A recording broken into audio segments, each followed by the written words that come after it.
зале «Аншлаг» на памятном вечере, посвященном Владиславу Ардзинбо, присутствовали президент Рауль Хаджинба, премьер-министр Беслан Барцыц, спикер парламента Валерий Гварча, депутаты парламента, общественные деятели, делегации диаспоры из Турции и Сирии, ветераны войны, школьники. Со сцены звучали стихи абхазских поэтов, было много песен и танцев. Были показаны архивные фото и видеоматериалы выступлений первого президента.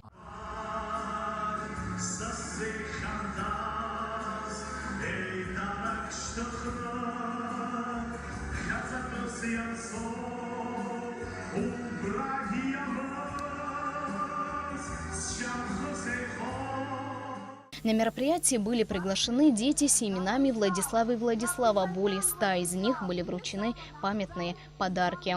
Мои мама и папа работали вместе с нашим первым президентом, и поэтому они меня назвали в честь него. Я этим очень сильно горжусь.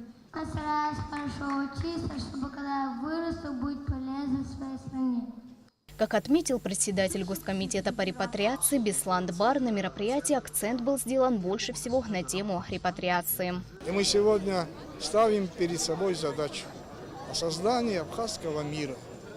Центром абхазского мира может быть только лишь страна абхазов, Апсны. Я думаю, что вот именно этот указ мы будем, конечно, выполнять его еще не один, не два, не десяток лет.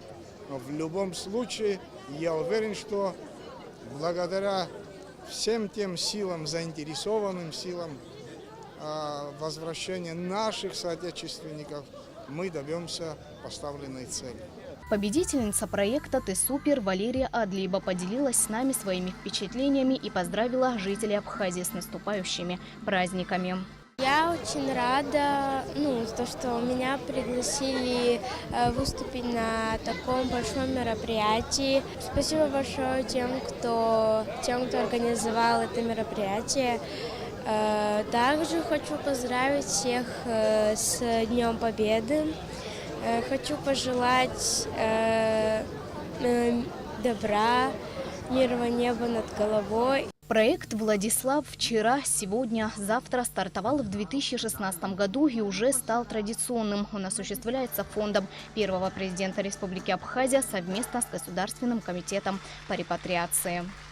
Аманда Поня, Михаил Братухин, Абхазское телевидение.